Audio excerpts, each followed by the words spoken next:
Hey guys, one of the things I like to do is kind of look at video game prices and find out what kind of trends affect them and stuff like that. It's kind of interesting to me. So one thing I've noticed throughout the years is that every time a new, like a sequel comes out to a game, or like TV shows made off the game, you look at the prices for that game, and usually they get a bump from that. I remember when the first Star Wars Battlefront game came out on the PS4, for some reason everyone wanted to go back and buy those old Battlefront games on the PS2. I remember I sold the 1 and 2 on the PS2 for like $50. I just made a short little cash grab, and then later when the prices went down again, I just bought them back. And this past week, I've been kind of watching Netflix and stuff, and I saw that there's a new Ghost of the Shell program on. And I said, oh, maybe I'll check my old Ghost in the Shell game and see what the price is on that. And to my surprise, it had just shot up. And I was like, wow, when did this game get so popular? Was it just because of the show? And that made me a little curious, and I started kind of digging around on pricecharting.com and looking at some of the older titles that are collectible, and I've noticed something weird. All these collectible games, especially on the disc-based systems, they've really just been going up like crazy this past 6 months, just in 2020. And I'm not sure why, but it doesn't seem like this trend has been affecting like the cartridge-based games like NES. I kind of looked, and prices have stayed kind of constant on the games on the NES for this year. And same with the Super Nintendo and Genesis. I mean, I found a few which was kind of like, wow, they've been going up a lot. But as a whole, I didn't notice that the cartridge-based systems were going up a whole lot. But I got some prices for you guys. I'm going to share some stuff with you here just to show you what's been going on. So let me start with the cartridge-based systems just to kind of give you an idea. Like I said, most of them I didn't see going up, but some were. For instance, Musha, probably the most expensive Genesis game there is. In the beginning of the year in January, it started off $542. Now it's $652. That's a 20% increase in just 6 months. And that's kind of interesting for, a game that's already as high as it is. Another one, Sonic the Hedgehog 3. January is $24, and June it's $35. That's a 45% increase just since the beginning of the year. And, the game's been around forever. Splatterhouse 2. $148 in January, now it's $230, 55% increase. We got Streets of Rage, classic, $39 in January, now it's $68. That's a 74% increase. I don't know what it is. People are just going and getting these old titles again this year. Streets of Rage 2, $35 in January, now it's $60. That's a 71% increase. Now, beyond that, I didn't see like a whole lot of movers on Genesis. I didn't do a huge amount of research, but on the Super Nintendo, we got a few. We got Chrono Trigger, started off at $282 in January. Now it's $330. That's only a 17% increase. That game was already really expensive. So Turtles in Time, one is kind of getting more popular. It was $153, and now it's $198. That's an increase of 29%. And by the way, all these prices I'm going to give you today, these are all for the complete and box copies. This isn't for just like a disc copy or a cartridge-only copy. Zelda: Link to the Past. That's a pretty popular one. And I'm surprised, even in January, it was $88 for a complete box set. $125 now. That's a 42% increase in 6 months. Sega Saturn, we got some of the big ones I saw had moved up. I mean, I don't know a whole lot of games on Saturn, so I didn't look around a whole lot. But Magic Knight Ray Earth is $471 at the beginning of the year. Now it's $885. That's an 88% increase in 6 months. Panzer Dragoon Saga, 705 up to 1,020, 42% increase. And that game was already crazy expensive, I thought. Resident Evil on the Saturn, $96 at the beginning of the year, up to $171 now, 78%. Wow. Now, I also looked at the PS3 and like the Xbox, and just kind of some of the more, I don't really know a whole lot of collectible titles on those systems. I kind of just looked at like the ones I thought would be more popular. And from what I could tell, there's not been a whole lot of increase throughout the PS3 and Xbox 360 libraries. I don't know if that's just like because they're kind of in that window where people aren't really paying attention to those systems still, or what's going on with that. But PS1 is where I was just like getting blown away. I'm like, wow. And I'm going through my games. I'm like, Jesus, when did my library get so expensive? For instance, Clock Tower, old horror game, is $83 for a complete one in January. That's $128, 54% increase.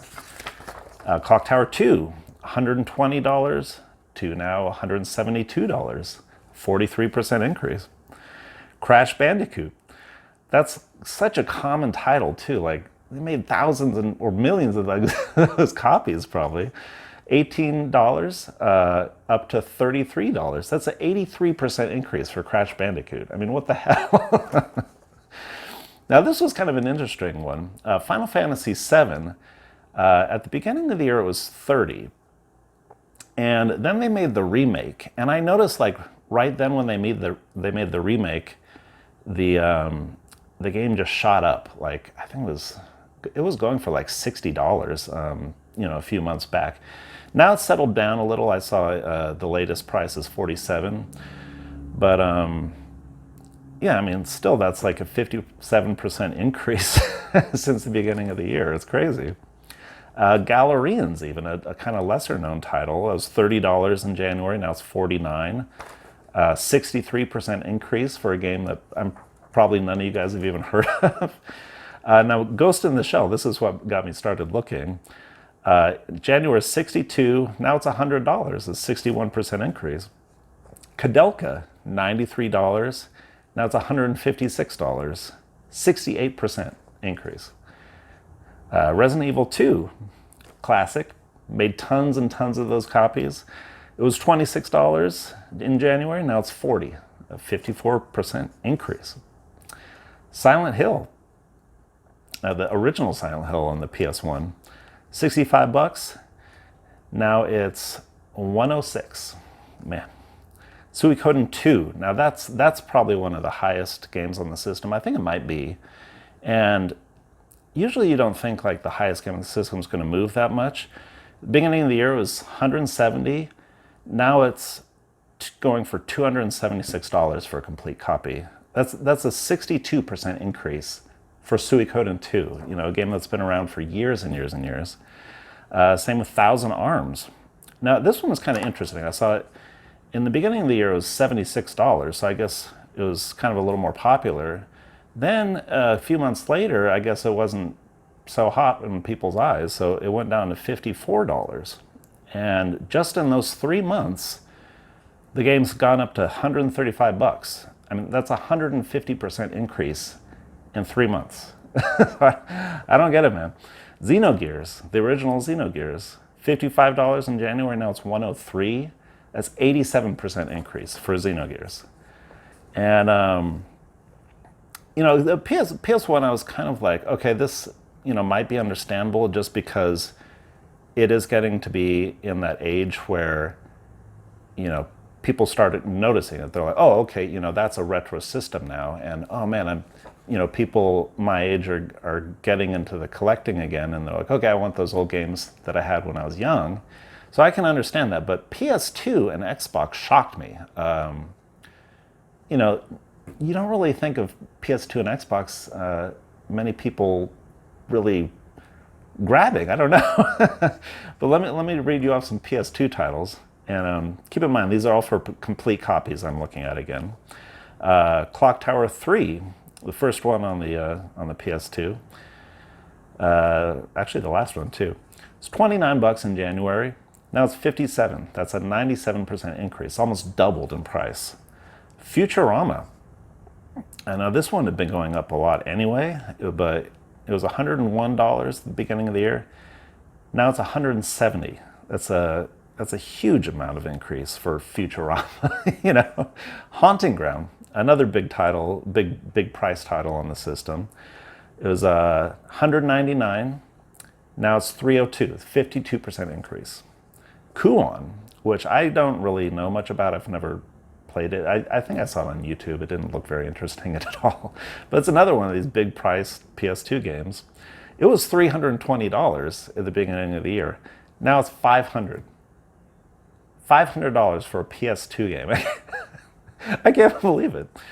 Even weirder ones like Resident Evil Dead Aim is like one of the more obscure Resident Evil games. I don't think most people even know about it.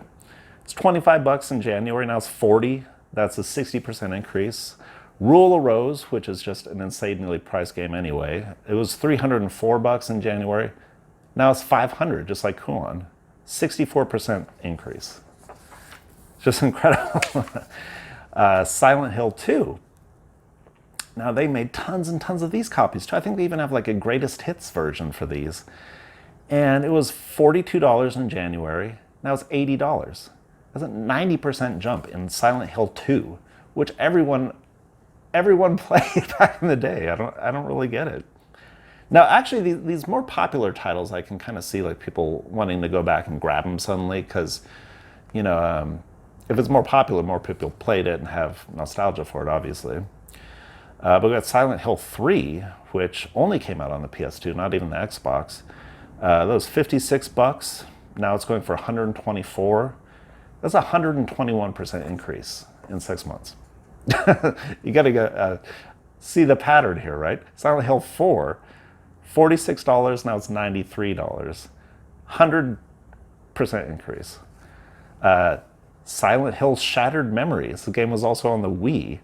It was $80 in January. Now it's $164. That's a 130% increase for an obscure like Silent Hill game on the PS2. I've never seen PS2 games like much over 100. This is the first time I've seen this. It's just very strange to me. Suikoden 3, not even that like popular of a game usually. $17 in January. Now it's $27, which is still not that high, but that's a 58% increase. The original Xenosaga on the PS2. These are the last three, guys, I promise. $15 in January, $22 now. It's 47% increase. Now, on these lower price games, it's not really like that shocking because, you know, it's still $22. But when you look at the jump, that's what's kind of impressive. Xenosaga 2, very unpopular game usually. $21 in January, now it's $39. It's 86% increase. And this one is crazy. Xenosaga 3, which is probably the most, definitely most collectible of the three because they didn't really make too many of them. But that game had been going up last year, I remember. In January, it was $82. Now it's $188 for Xenosaga 3. That's a 130% increase.